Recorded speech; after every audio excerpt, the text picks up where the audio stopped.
This clip is brought to you by SaveWithConrad.com.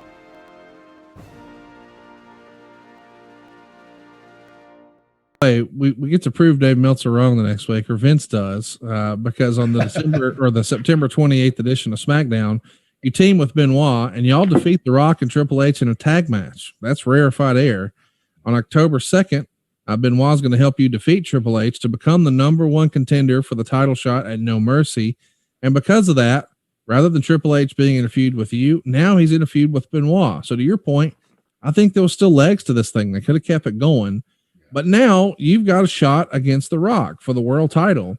And you said in your book you were stunned when The Rock told you a few days ahead of time that you'd be winning the title. How far in advance of this pay-per-view did you know you're going to get the big belt? The Rock told me 5 days before at a SmackDown. And I was, I didn't think I wasn't expecting that, because the last 4 months, last 4 pay-per-views I lost. I lost 4 straight pay-per-views and didn't see any wins coming in the near future. So it was really surprising to know that I was going to be world champion after I just did 4 jobs at 4 different pay-per-views. But they were all enhancement matches. They were all with big names.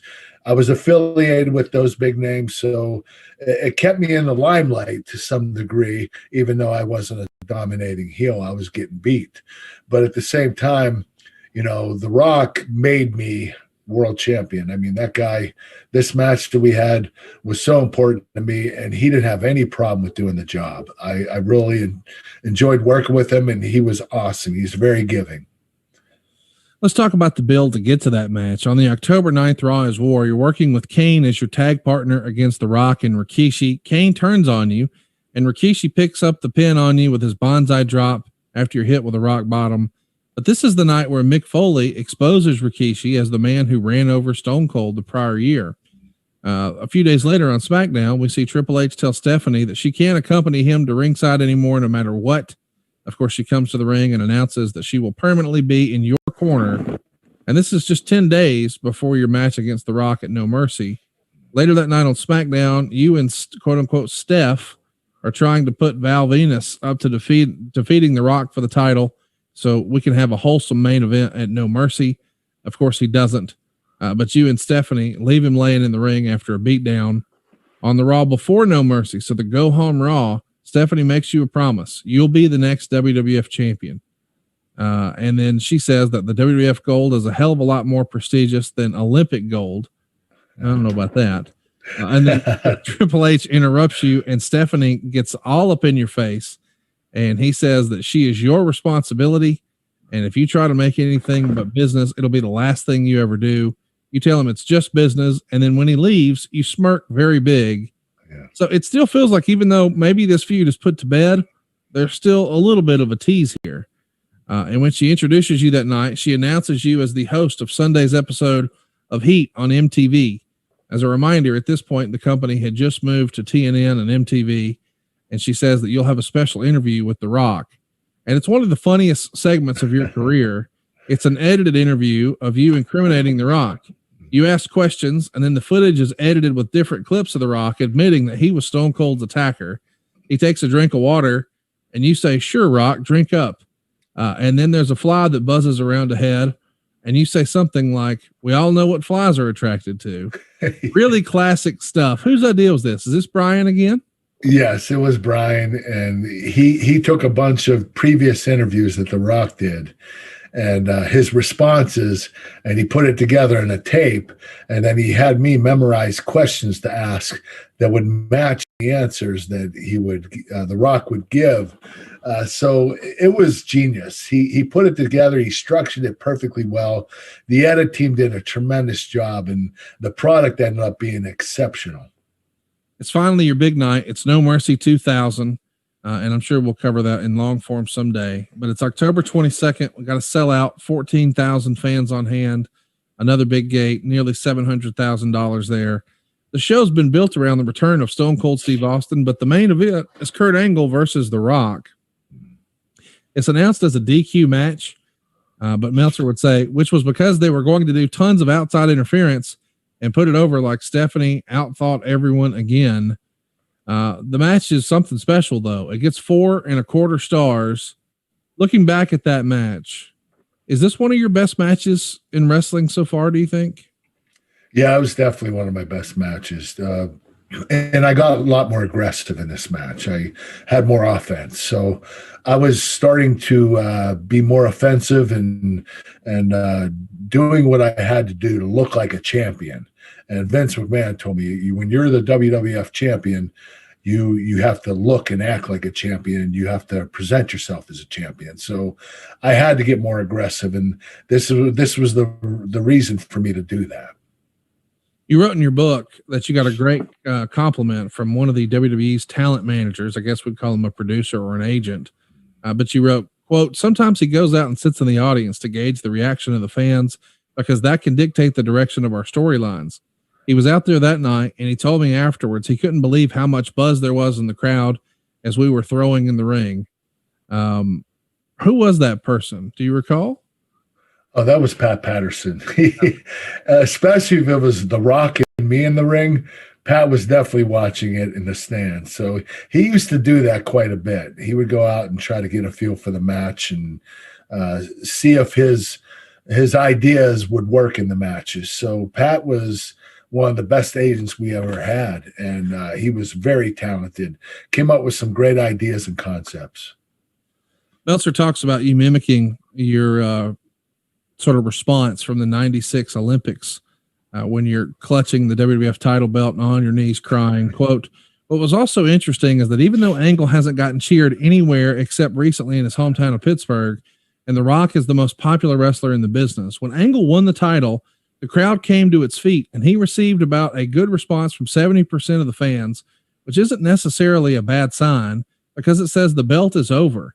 And it hasn't been changed too often because they really care about seeing the change. And they were cheering because they felt like they'd seen something important happen live, which was more important than their favorite actually winning the match." Take us back to that day when you win the belt. You're recreating your old 96 Olympic celebration, but you've acknowledged that you did that for a lot of your early matches. Was this that big of a deal to you? How would you compare this? I mean, obviously it's not winning the Olympics, but is this the biggest accomplishment outside of winning the Olympics so far in your career? Yes, without a doubt. Winning the WWF title was huge for me, especially in my first year. I never expected to be a champion in my first year. And to beat The Rock, I mean, one of the biggest names in the business, that was spectacular. And I knew that my future was very bright. You mentioned in your book that when you won the world title, you had a security guard assigned to you by the company. What was that like? How long did you have security, and why was that? Did they think you had heat, or just to avoid any sort of shenanigans with their top guy? I think it was to create heat, to show that I didn't want to be near the fans. If the security guard would take me out to the parking lot and wouldn't let any fans get near me, and so it was more to create heat than anything else. That was it.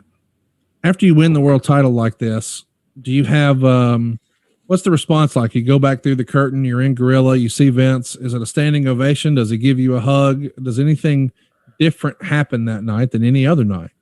Well, he stood up, he hugged me, and he said, "You did it. I'm proud of you." And that meant the world to me because I've always looked up to Vince as a father figure. And, to have a 4-star match with The Rock was a dream come true. This was the perfect dream come true, to win the world title against one of the biggest names in the business and to be a world champion for the first time. When you win a match like this and you become the top guy, we've heard over the years, and maybe this was a generation before, but I'm curious if it happened here. Do you start communicating with Vince on a more regular basis? We heard in the 80s and early 90s, when Vince put the belt on you, you guys became tied at the hip. You would talk multiple times a day, and he sort of looked at you as his brand ambassador for the whole company. Was that still the case here? Without a doubt. Vince connects with the guys that are making him the most money. And when you're the top guy, you're the world champion, you get access to his phone number. And you can call whenever you want. He will answer. And he will call you whenever he wants, and you have to answer. So it goes both ways. But, yeah, once you get to that level, you're involved with Vince. And that's when you build a great relationship with them. So I'm not saying this to be funny, but prior to winning the world title, you didn't have his phone number, but once you became champion, you did? Pretty much. Wow. Yeah. Wow. Yeah. That's pretty remarkable when you think about it. Talk Yes. to me a little bit about, sort of the time honored tradition of wrestling.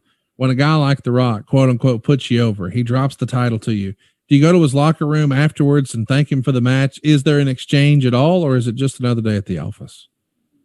No, you definitely have to thank him, especially a guy like The Rock. I mean, he could have went to Vince and said, "I don't want to drop it to Angle," Right. and Vince would have said, "Okay." But The Rock was a team player, and he believed in me. And I wrestled him a few different times that year, and we always had great chemistry. So he was expecting a 4 or 5 star match, and he gave me the opportunity, and I can't thank him enough. So here we are, 1 year after your vignettes first start to air in the company. Now you've beaten The Rock. You're the world champion. The next night on Raw, there's a big celebration. There's confetti, the whole deal. Stephanie arrives in a limousine alongside you. You cut a promo boasting about your accomplishments. You talk about becoming European champion.